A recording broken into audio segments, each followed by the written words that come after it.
All right, Heart fans, welcome to the 2024-2025 Heart Men's Wrestling Media Day. I'm your host, Tony Hager with IA Wrestle. We're looking forward to next talking to Graceland University's head coach, Zach Mullins, and student athlete, Jet Nelson. Coach Jet, thanks for joining us here for Media Day again.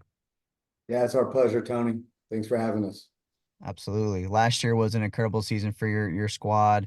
Um, in the Heart, you guys placed second overall, and all 12 of your wrestlers placed in the top six. How special was last year? What kind of, how can you carry that momentum for your team in 2024, 2025? Yeah, we had a pretty good conference tournament that we were really pleased with. And as well as that went, we felt like we still left some on the table. We went to nationals and probably didn't have our best national tournament. Had some really close matches that just didn't go our way. And I think it kind of left us a little hungry to come back and, try to run this thing back. Last season we went to national duels, kind of on, a last minute decision to just go see how good we can be. And it was a little bit of a wake up call. It turned into a 60-day sprint for us. And luckily it kind of changed the tide and kind of changed the mentality of the team a little bit. And, they reacted and it resulted in, a runner-up finish at the Heart behind Grandview and, hopefully pushing us forward into this season. And coach, you've got Jet next to you here, and we ask at the Heart just to have someone that you want to that represents your program well. Why don't you introduce Jet and tell us what he means to your team on and off the mat? Yeah, Jed, he's the man. He's a gamer. If you watch him wrestle, he kind of ignites everybody around him. He's fun to watch. He's a high level wrestler with a high gas tank. He's a team captain of ours. Came in last year as a transfer and just really made a big impact. And that's why I invited him to join me today. Jet, why don't you just where you from, how'd you get into wrestling, and ultimately why you're at Graceland? Um, so I'm from Boise, Idaho. I think I started wrestling about 4 or 5. I wrestled at the same club, same high school, all the way until it was time to wrestle in college. I wrestled 3 years at Southwestern Oregon Community College, and then I transferred here. Um, and I transferred here just because of the family vibe, and I love it here. And the guys work real hard. So, What class are you going to be competing at this year? 174 pounds. Okay. And just looking on your team and kind of your experience, what's been so far just kind of a memorable moment for you that you look back and you talk about that family vibe, obviously, results and that is memorable, but what sticks out in your mind of like a moment that you kind of just realize that this is going to be your home? Just last year when we got down in the dumps, as coach said, at national duels, and then we rallied together for that 60-day sprint, and I just saw the look on everybody's faces that they wanted it, and we were also having just a good time off the mat too. I mean, watching fights, watching football, just enjoying each other's company on and off the mat. I just said, "This is my home. This is what I want." And coach, back to you. You've got a unique role at the school as you're also the executive director of admissions there at Graceland. How's that, how do you enjoy that role outside of wrestling? And also like, how does it help you, as a wrestling coach? I'm still figuring some of that out, Tony. This is I think day 40 of that new role for me.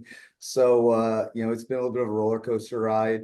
It allows me to be able to have a broader impact across our campus, meeting with more students and more families, and just understanding what they want to do and how Grayson can meet them where they are. I was pretty lucky and blessed enough to be able to hire a great assistant coach in Evan Hansen. That's an elite wrestling talent that has experience at this level, and he stepped right in and he's fit right in for us, and he's helped me really kind of continue this culture. And I think having a broader reach across campus just gives the guys a vision of what kind of impact they can have, not just in wrestling but across campus and throughout their lives.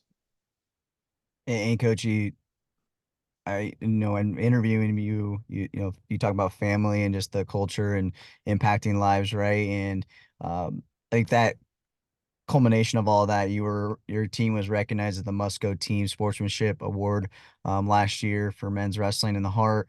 You know, how important was that, I guess, as far as maybe like a notch on your coaching, career? Because we usually focus on the results on the mat, right? But as a coach, as I'm sure you're, realizing there's more to it than the results on the mat. Yeah, as much as we tend to hyper focus, as athletes on the result, in March at nationals.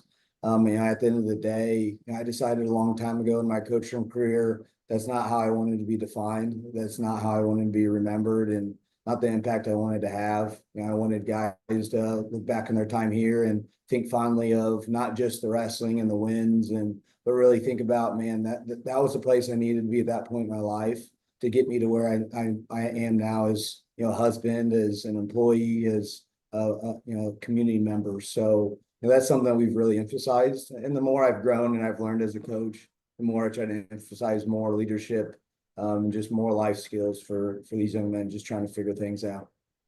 When you look at that team last year and let's compare to this year, or just who do you have coming back that are going to be, along with Jet, obviously, who are some of those key features on your team? Yeah, I mean, I'm pretty excited about this group. We were able to have some of those COVID guys, still come back, and John Shuttler and Juan Lopez. Juan was a national qualifier a year ago. John was 2 years ago, and they've been, leadership on our team. But out of those 12 that placed at conference, we returned 9 of them. The big one that we lost to Jackson Wenberg, was a 3-time national qualifier. But we also brought in a couple pieces, some transfers. Kaz Heisen is a JUCO heavyweight that we're excited about. But just be able to run it back with this group that plays second behind the perennial Grandview team. We're excited about the kind of growth we can have and what kind of levels we can reach this season. Jet, what excites you most about this team this year, and what's really circled on the calendar for you and your team? I think what excites me the most is that we returned most of those guys that I was grinding with in the room every day. I didn't see them leave and have too many new faces show up. So we know each other and we can push each other. And then what I'm excited for most, probably conference and nationals. I wanna make a run at nationals. I didn't get to do it last year, and I really, really want to do it this year. Coach, what are some of those key matchups this year you think that can, there's always that duel that we've got circled on the calendar, but is there any events that is key for you of determining the lineup, or that you think can be just a motive, a psychological difference maker for you any part of the season? I mean, I think traditionally we've set up the schedule where, we try to get our feet wet. We try to go to a couple early tournaments where guys can get some good matches and maybe get some confidence built. And knowing we were returning this group and what we needed to do to challenge them and get the most growth out of them, we changed it up. We're going down to Friends, so they're open this weekend, which is kind of turned into a big NAI tournament. Where we traditionally just take our freshmen and sophomores to Grandview Open. We're taking everybody this year. Just really trying to challenge these guys early and trying to get as much growth as we possibly can from the beginning to the end. And we feel like if we can do that, challenge them early with some of those tough tournaments, putting them in those situations, they're going to be exactly where they need to be second semester and headed into nationals and postseason. Coach, when you're talking to your squad here before the first competition, or maybe the week of the first competition, what's the message?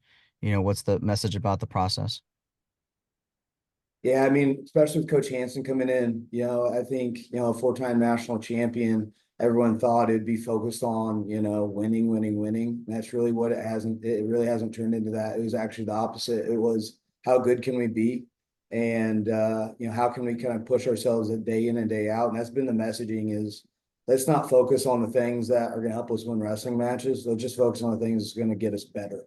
And that's weight class. A lot of our team, they're not dealing with weight right now. I'm kind of blown away that I was standing in the locker room last night and guys are, 2, 3 pounds underweight already, and guys aren't sucking down and doing it the right way. And we're staying in the weight room and just really focus on having fun and enjoying the process, and you just continue to grow and seeing how good we can get every single day. Yeah, coach and Jed, I gotta imagine that's just it's nice not to have that distraction, right? We've always been around that guy that is cutting too much weight and he's miserable and you're kind of focused on him and trying to get him down. So I mean, not having that in the room, I gotta imagine is just a good vibes, right?